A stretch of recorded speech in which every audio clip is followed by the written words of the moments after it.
Good afternoon, everyone. Gabe Velazquez here with you, TransparentTradingSolutions.com on a Tuesday holiday. Big sell-off today. Let's get right into the charts again. Give me a thumbs up. Subscribe to the newsletter. I've been writing about the AAII numbers being excessively bullish.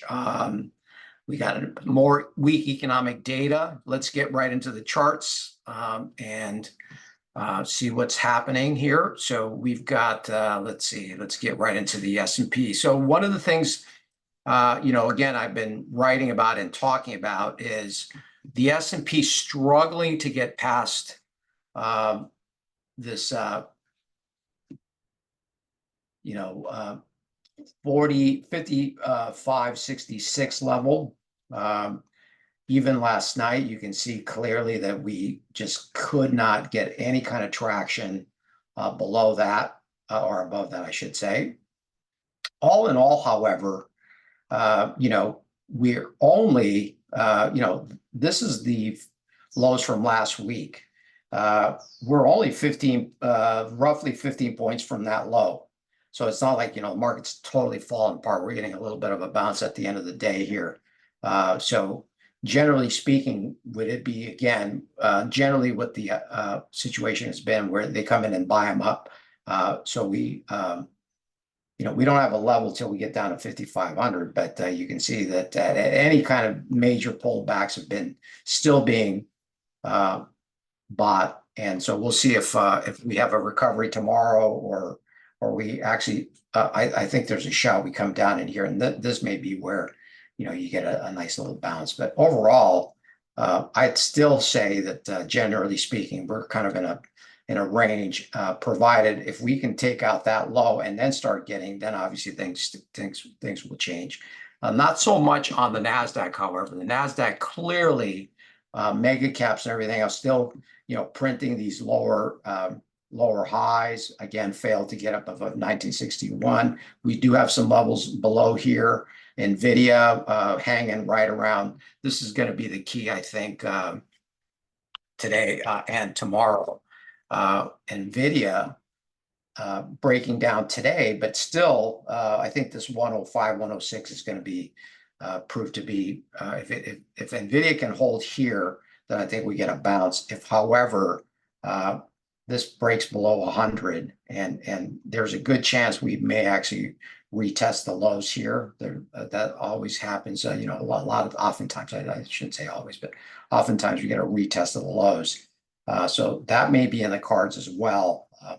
That could take the market down substantially more, maybe another 100 points on the S&P, maybe another 300-400 on the NASDAQ. So we'll see.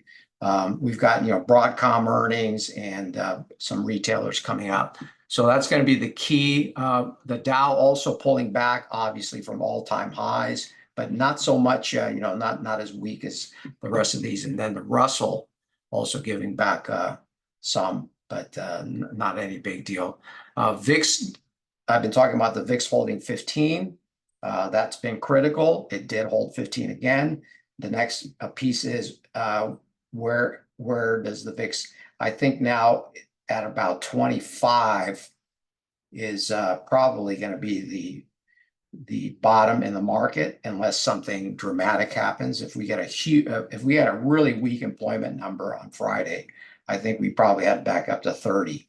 But we're in that, again, we're getting these little aftershocks here.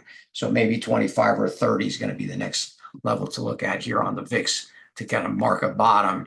Rates did fall again today, and we're on the cusp of breaking 377. So again, maybe the JOLTS number tomorrow or the non-farm payrolls. Dollar really not doing much, kind of just hovering around the 102 level.